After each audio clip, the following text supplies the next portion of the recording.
올 봄에 이미 WMO 세계 기상 기구는 올여름 슈퍼 엘니뇨 발생 가능성을 이야기했습니다. 극단적 날씨에 워터 리스크가 커진다라는 올 봄에 나온 상황이고요. 현재 날씨는 상당히 덥습니다. 이번 주 수요일의 경우에는 서울의 기온이 무려 36도에 달하는 상당히 더운 날씨가 될 것으로 예측이 되고 있고요. 그렇기 때문에 올 여름 슈퍼 엘니뇨, 작년에 이어서 기상이변이 나올 수 있는 해수온의 기온이 예년에 비해서 2도 이상 높은 슈퍼 엘니뇨 단계의 마지막에 접어들고 있다라고 이야기를 하고 있고요. 겨울철에는 라니냐가 시작되면서 상당히 추운 날씨가 지속되는 그러한 극과 극의 상황이 나타날 수 있다라는 말씀을 드립니다. 오늘의 날씨는 30도 이상 무더위 그리고 야외 활동을 주의해야 된다라는 이야기를 하고 있고요. 이번 주 내내 30도 이상의 무더위가 될 것으로 예측되고요. 그리고 아직까지 대한민국은 장마전선이 위로 올라오지 않고 있고 장마전선은 일본 남부 쪽에 위치하고 있습니다. 이게 언제쯤 올라올지 그것에 의해서 날씨는 시원해질 수 있는데 한국의 경우에는 계속적으로 더위가 만들어지면서 그리고 비가 안 오다가 폭우가 올 수 있는 그런 상황에 올해도 대비해야 된다라는 말씀을 드립니다. 뇌졸중은 겨울 질환이다. 폭폭지는 찜통 더위에 더 주의해야 된다라는 이야기를 하고 있고요. 의사분들이 이제 파업을 하는 부분들이 있기 때문에 더더욱 건강이 중요하다라는 말씀을 드리고요. 뇌졸중의 경우에는 그러면 겨울에만 주의해야 되냐? 그렇지 않고 특히 체감 온도가 31도 이상 오르는 무더위 이때 더욱더 주의해야 되는 부분들. 뇌졸중, 심혈관 질환, 당뇨병 등 만성 질환 특히 더위로 인해 증상이 악화될 수 있으므로 더위에 노출되지 않도록 해야 된다라고 해서 지금 가장 중요한 부분들은 이런 만성 질환이 올 여름 슈퍼 엘니뇨가 되고 있는 상황에서 이러한 만성 질환을 주의해야 된다라는 기사가 나오고 있고요. 그러면 윈디닷컴을 통해서 이번 주의 기온을 한번 보겠습니다. 현재 밤이기 때문에 서울의 기온은 19도 정도에 해당되고 있고요. 일요일 기온은 낮 기온이 30도에 육박할 정도로 올라갈 것으로 예측되고 있고요.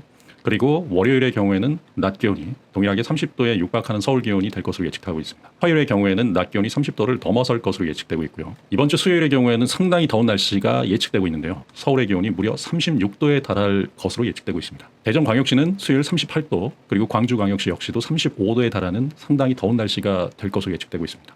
이번 주는 30도에 육박하는 더위 그리고 주 중반 수요일의 경우에는 36도에 달하는 때에 따라서는 대전의 경우에는 38도 상당히 더운 바로 슈퍼 엘니뇨 단계의 현재 기상 이변이다라고 볼 수 있을 정도의 상당히 더운 날씨가 나타날 것으로 예측되고 있고요. 자, 그러면 일본 기상청 쪽에서 보고 있는 우리나라 중기예보에 대한 이야기를 드려보겠습니다. 한 10일 정도의 앞으로의 날씨를 보고 있는데요.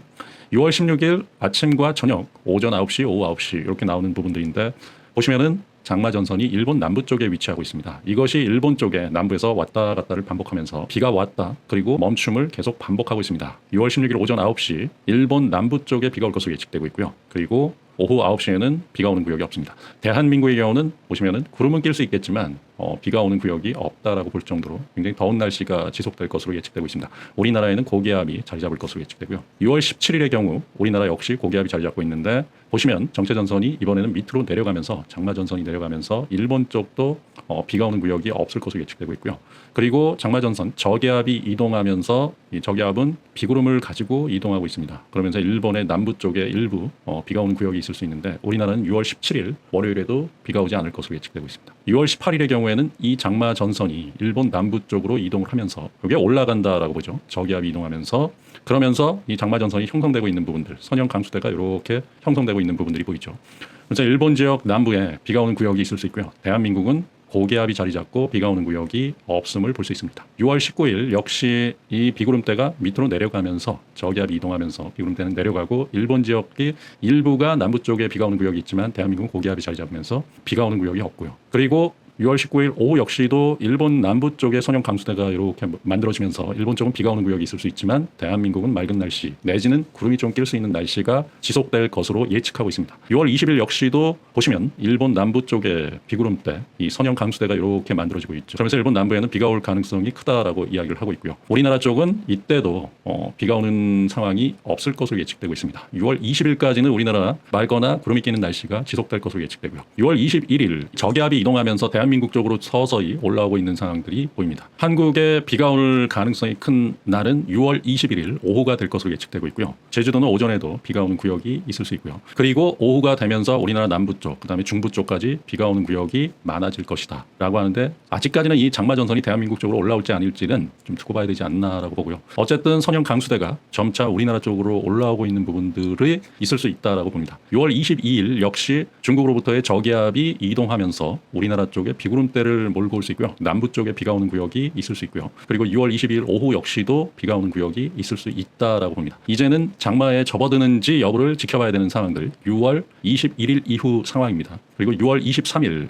저기압이 우리나라 쪽으로 이동하고요. 선형 강수대가 이렇게 만들어지는 부분들이 있죠. 그러면서 일본 중북부와 우리나라 쪽 이 선형 강수대가 만들어지면서 남한 전체가 비구름대가 형성되고 있습니다. 6월 23일에는 저기압이 이동하면서 한국에 비를 뿌릴 것으로 예측되고 있고요. 그리고 오후 역시 중부지방까지 비구름대가 올라오고 있습니다. 이 선형 강수대가 이렇게 형성되는 부분 6월 21일 이후에 우리나라는 장마에 접어들 수 있는지 여부를 좀 지켜봐야 된다라는 말씀을 드리고요. 6월 24일 역시도 이 선형 강수대가 약간 내려갔죠. 일본 쪽과 우리나라 쪽 이동하는 부분들 그러면서 저기압이 이동하면서 비구름대가 이렇게 만들어지고 있습니다. 그러면서 우리나라 남부 쪽 그다음에 중부 쪽에 비가 올 수 있다라고 보고요. 그리고 6월 24일 선형 강수대가 조금 내려가면서 일본 쪽으로 내려가면서 일본에 비를 내리게끔 하고 있습니다. 일본 전역에 비가 오는 구역이 많을 수 있다라고 볼 수 있습니다. 6월 25일 보시면은 선형 강수대가 일본 쪽에 자리 잡고 있고요. 대한민국은 비구름대는 있을 수 있기 때문에 곳곳에 이제 뭐 비가 올 수는 있지만 전체적인 선형 강수대 장마 전선은 일본 쪽에 자리 잡고 있습니다. 그래서 일본에 비가 오는 구역이 많을 것으로 예측되고요. 그리고 오후에도 보시면은 일본 쪽에 비구름대가 형성되면서 일본에 비가 올 가능성이 크다라고 예측하고 있습니다. 우리나라 쪽은 또 중국에서부터의 저기압이 이동하면서 북부지방, 북한 쪽에 비가 많이 오고요. 중부지방 역시도 비가 올 수 있는 구역이 많다라는 이야기를 하고 있습니다. 그러면 주간 일기도를 보겠습니다. 보시면은 17일, 18일, 19일 요 선형 강수대가 만들어지고 있는 부분들이 보이죠. 이게 장마 전선인데요. 장마 전선이 일본 남부에 위치하면서 이때는 우리나라 17일 월요일의 경우에는 우리나라는 구름이 끼거나 맑은 날씨 비가 오지 않는 상황이 될 것으로 예측되고요. 일본 역시도 비슷한 상황입니다. 일본 남부 쪽에 선형 강수대가 형성되고 있고요. 이것이 올라가면서 일본 남부 쪽에 비가 올 것으로 18일 예측되고 있고요. 19일의 경우에도 일본 일부 남부 쪽에 이 선형 강수대가 위치하고 있죠. 그러면서 우리나라 쪽은 17, 18, 19일 모두 비가 오지 않을 것으로 예측되고요. 특히 수요일 같은 경우에는 엄청나게 더운 날씨, 지면이 데펴지면서 우리나라 서울의 경우에 36도 그리고 대전의 경우에는 38도까지 올라가는 상당히 더운 날씨가 예측되고 있습니다. 그리고 20일의 경우에 선형 강수대가 아래로 향하지만 비구름대가 이동하면서 선형 강수대가 변화된 모습으로 올라오고 있죠. 21일부터 이 선형 강수대가 올라오면서 우리나라에 비를 내리게 할 것으로 예측하고 있습니다. 그리고 22일 토요일 역시 이 선형 강수대가 대한민국과 일본 쪽에 위치하면서 계속적으로 비가 오거나 멈추거나를 반복할 것으로 예측하고 있습니다. 그러면 우리나라는 이후 21일부터 장마에 들 수 있는 가능성을 예측하고 있습니다. 올해는 WMO 세계 기상기구가 상당히 더운 여름을 예측을 하고 있고요. 그 다음에 겨울철에는 상당히 추운 겨울을 예측하고 있습니다. 바로 엘니뇨의 막바지다라고 해서 여름에는 상당히 더운 날씨가 예측되고요. 그러면서 기상이변으로 인도의 경우에는 영상 50도까지 올라가고 있는 지금 현재 상황이고요. 그리고 우리나라 역시도 아마 가장 더운 여름이 될 수 있는 가능성을 예측하고 있습니다. 그리고 라니냐가 시작되면서 겨울철에는 상당히 추운 날씨가 예측되고 있습니다. 그렇기 때문에 여러분들 올해는 기상 상황에 상당히 주의를 기울이고요. 특히 1차 산업에 종사하시는 분들의 경우에는 이 날씨로 인해서 상당히 부가 형성되는 부분들이 달라질 수 있기 때문에 매우 중요하기 때문에 이런 기상 상황을 반드시 주의해서 보시기 바랍니다. 앞으로도 이런 기상 상황과 대비해서 정확한 콘텐츠를 만들어서 여러분들께 제공할 것을 약속드립니다. 감사합니다.